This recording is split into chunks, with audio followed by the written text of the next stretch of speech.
Hi and welcome to OneMedicine. I am Dr. Srihari Kulkarni, and in this video we'll be talking about monkeypox. So we all know monkeypox has created a lot of buzz in the news these days because of an increased incidence of monkeypox disease. Now, the word monkeypox is not used anymore. Instead of that, we use Mpox. So why is it called Mpox and how do we go about the disease is something that we'll look into in this video. On August 14, 2024, WHO declared a global public health emergency for Mpox outbreak. Mpox is a viral zoonotic infection that is caused by monkeypox virus, and it was first isolated in Denmark in 1958 in captive Asiatic monkeys from Singapore. So first human case was recognized in Zaire, which is the present Republic of Congo in 1970. And in 2003, there was a spike in human cases in USA that resulted due to a global commerce of exotic pets from African countries. In 2022, WHO reported an endemicity in African countries, and November 2022, WHO renamed the monkeypox to Mpox in keeping the best practices of not naming a particular disease in relation to a particular animal or a geographic location in mind. Mpox has clade 1 and clade 2. Now, clade 1 is a more virulent form and clade 2 is a less virulent form. Clade 1 has an overall case fatality rate of 4%, whereas in under 5 years, the numbers reach 11%. And clade 2 has a very, very low case fatality rate of less than 0.1% overall. But in 2017 Nigeria outbreak, it is shown to have a case fatality rate of 3.6%. Now, if we look at the geographic distribution of Mpox, the data from 2023 and 2024 combined shows that present spike in the number of cases is seen in the Democratic Republic of Congo. The Mpox itself is very much restricted to the Central and Western African countries. Monkeypox virus is an orthopox virus and it is closely associated with variola, which causes smallpox, and vaccinia, which is used in the smallpox vaccines. It's a 200 nanometer linear double-stranded DNA virus, morphologically identical to variola. Electron microscopy shows a brick-like virion. There are two strains or clades of monkeypox virus, clade 1 and clade 2, and each has a subclade A and B. Clade 1, which was previously called as Congo Basin clade, is a more virulent version and is responsible for the present outbreak in 2023-24. Clade 2, on the other hand, is also known as Western Africa clade, which was a less virulent form, and clade 2B in particular was associated with a 2022 outbreak. So how does the monkeypox spread? Transmissions are known to occur from animal to human and human to human routes. Animal transmission usually occurs due to the exposure of animals' body fluids or in the animal bites or when preparation of bush meats, that is the raw meat and uncooked meat. So implicated animals include rope squirrels, tree squirrels, Gambian pouched rats, dormice, different species of monkeys. As you can see, the monkeypox or Mpox infection is not just restricted to the monkeys alone. It can be occurring in different species as well. So human to human spread is known to occur by direct contacts, especially of the scabs, sores, and bodily fluids.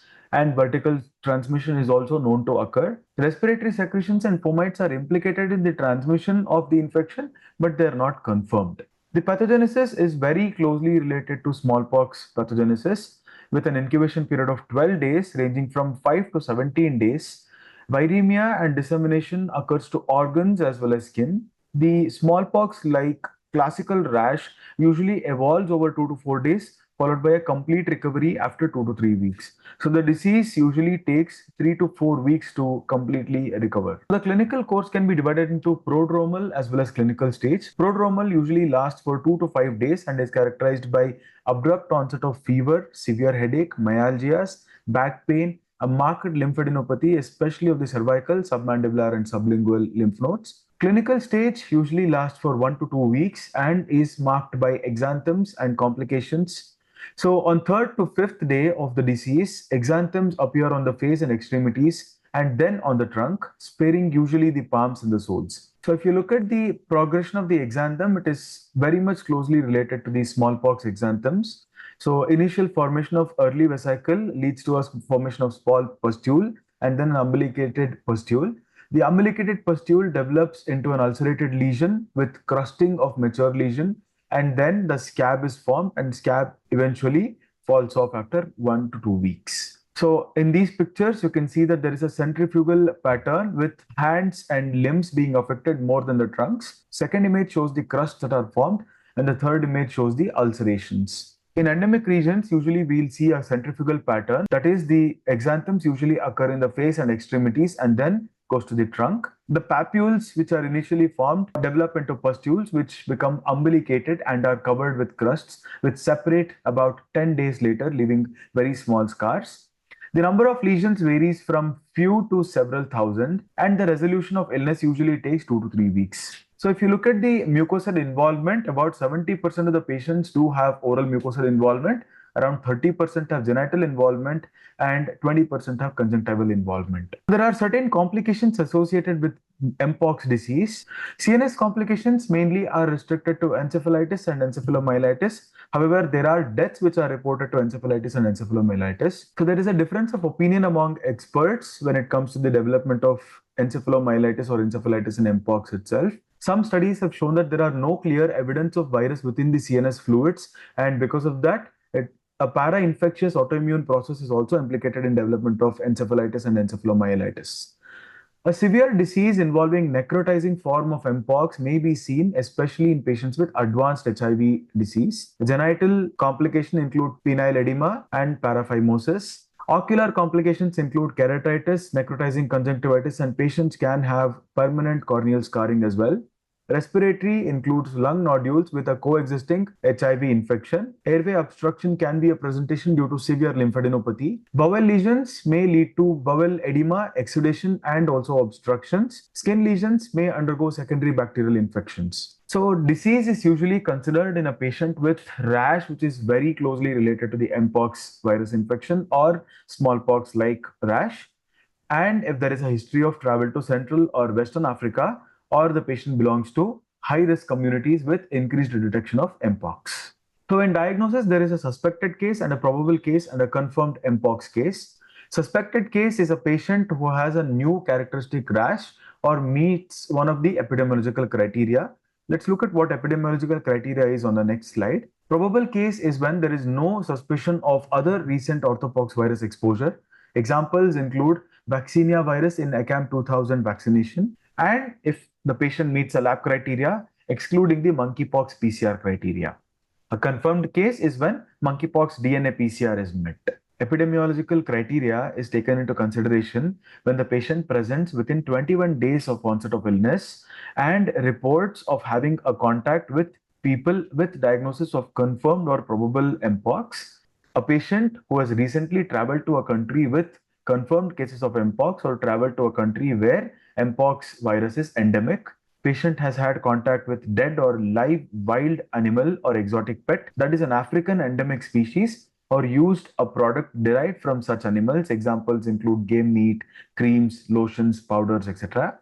And a lab criteria is taken into consideration when a detection of orthopox virus DNA is seen by PCR testing of clinical specimen. Other methods include immunohistochemistry or electron microscopy showing the virus itself, isolation of monkeypox virus in culture from a clinical specimen, demonstration of detectable levels of anti-orthopox virus IgM antibodies within 4 to 56 days after rash onset, and a confirmation is when monkeypox DNA is detected by PCR. So how do we manage Mpox disease? Most immunocompetent patients with Mpox have mild disease and will recover without any medical intervention. So usually supportive care itself is more than enough. Supportive care usually includes IV fluids or oral fluids to maintain adequate hydration. Topical lignocaine can be used for the rashes. Analgesics can be used in case of lymphadenopathy or in patients with severe body aches. Stool softeners can be used in patients with severe dehydration. Sitz bath can also be used in genital as well as anal ulcers. So who do we use antiviral therapy for? So these are the patients who are severely immunocompromised or patients with active skin conditions, placing them at a higher risk for disseminated infections, patients who are pregnant or lactating patients, patients who are less than 18 years of age, patients with life-threatening manifestations of Mpox, including ocular disease. So what agents are used for Mpox infections? Tecovirimat, which is an inhibitor of orthopox virus VP37 envelope wrapping protein, is the first anti-pox viral drug that is approved in the United States. It is available in both IV as well as oral forms, and the adult dosing is 600 milligrams of oral dose that is taken twice daily. If it is given IV, it is given as 200 milligram dose twice daily, and duration will usually be 14 days. So the other agents include cidofovir and brincidofovir. Brincidofovir is a prodrug of cidofovir and has lesser side effects. Cidofovir itself is shown to have in vitro activity against monkeypox virus and has been shown to be effective against lethal monkeypox virus challenge in animal models. But there is no clinical data available for cidofovir use in monkeypox virus management. Cidofovir is known to be nephrotoxic and it should be used along with propenicid to reduce nephrotoxicity. Brincidofovir, on the other hand, is a prodrug of cidofovir and it is available in oral form as well, and it is less nephrotoxic. So how do we prevent Mpox? Isolation of patient to a separate room, and patient should use a face mask. Use of negative pressure room should be made whenever aerosolization procedure is being conducted, including intubations, nebulizations, etc. Personal protective equipments are a mandatory for healthcare professionals. Isolation and risk assessment for exposed persons, including relatives, including patients who have shared rooms. When it comes to the preventive effect of smallpox vaccination, it is known that a previous smallpox vaccination is protective for most of the patients. So the other vaccines for Mpox itself include MVA vaccine, which is modified Vaccinia Ankara vaccine. This is highly attenuated and non-replicating vaccinia, and 2 doses which are given 4 weeks apart is recommended, and this is usually recommended in people with high risk for Mpox, and it can be given in immunocompromised patients as well. ACAM 2000 is another vaccine. It's a replication competent smallpox vaccine, but it is associated with higher risk of adverse events. Vaccine can be given as pre-exposure prophylaxis in people who are at risk for development of Mpox disease. Post-exposure prophylaxis is usually considered case by case. The risk is usually stratified as high risk, higher risk, intermediate risk, lower risk, and no risk. High risk people are somebody with sexual contact with the patient of Mpox, and in a healthcare setting, sharing a room with the patient of Mpox, or unprotected exposure to patients in healthcare professionals. In such people, vaccination is recommended. Higher risk populations include gay, bisexual, men who have sex with men, or gender diverse people with multiple sexual partners in the last 14 days, sex at commercial sex venue, sex at geographical areas with known spike in case of Mpox. In such patients, vaccination is certainly recommended. Intermediate risk is when somebody is within 6 feet of Mpox patient for more than 3 hours or has an exposure to contact with body fluids on intact skin, both in community as well as healthcare setting. In such people, the decision to vaccinate is discussed case by case. Lower risk population include entry into the living space of person with Mpox, even in the absence of the Mpox patient, entry into the contaminated room or patient care area of patient with Mpox without wearing all the recommended PPEs. In such people, it is best recommended to monitor for 3 weeks and then to decide whether the patient requires vaccination or not. In no-risk patients, the vaccination is not recommended. So alternatives to vaccines include Vaccinia immunoglobulin, IV VIG, which is recommended in highly immunocompromised patients and in infants. In people with a contraindication for vaccination or who are not willing for a vaccination, tecovirimat can be used as a pre-exposure prophylaxis and post-exposure prophylaxis as well.